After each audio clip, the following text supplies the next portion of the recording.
Hello Sheila, Hello, Doug. what are you doing today? What are we doing today? Today we're going to make friends with Dolores. This is Sea Change at 70, Resilience in Aging, whatever age you are.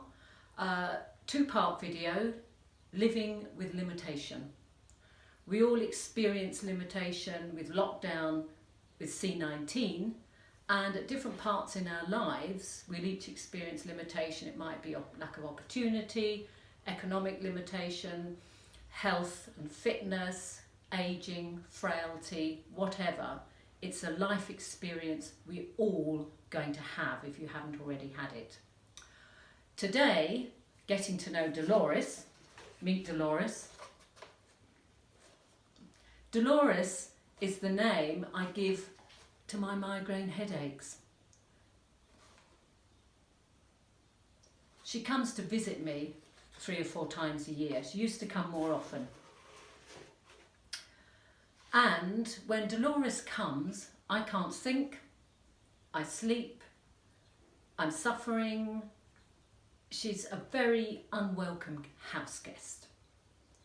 Now, sometimes she gives me word she's coming and I can stop her on the road if I can catch that message in time. What you call a prodromal symptom might be changes in my vision, my mind over racing, whatever.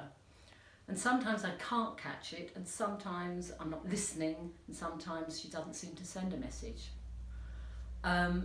Anyway, last week, coming up to the last full moon, wonderful June moon, she came and overstayed her welcome, nearly 7 days.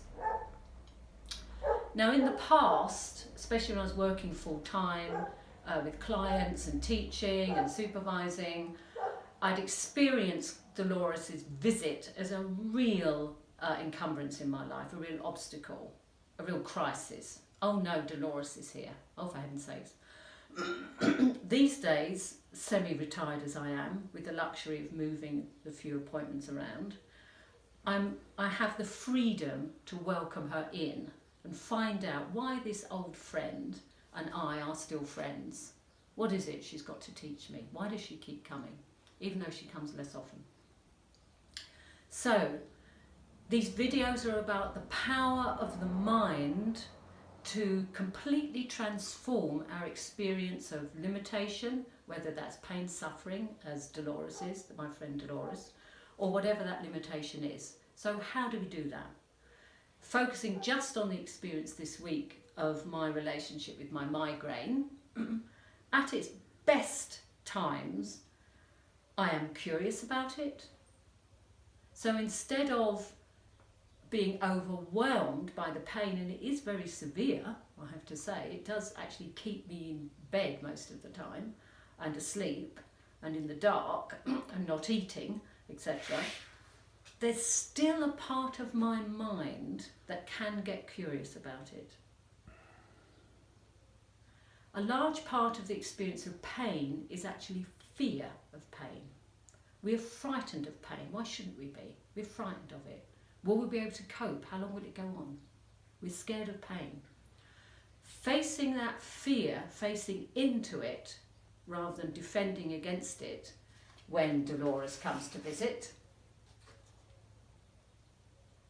look how she transforms. How she transforms me. How she is the image of closed eyes and masked and unable to speak. And yet, she does speak to me. She speaks to different aspects of my mind.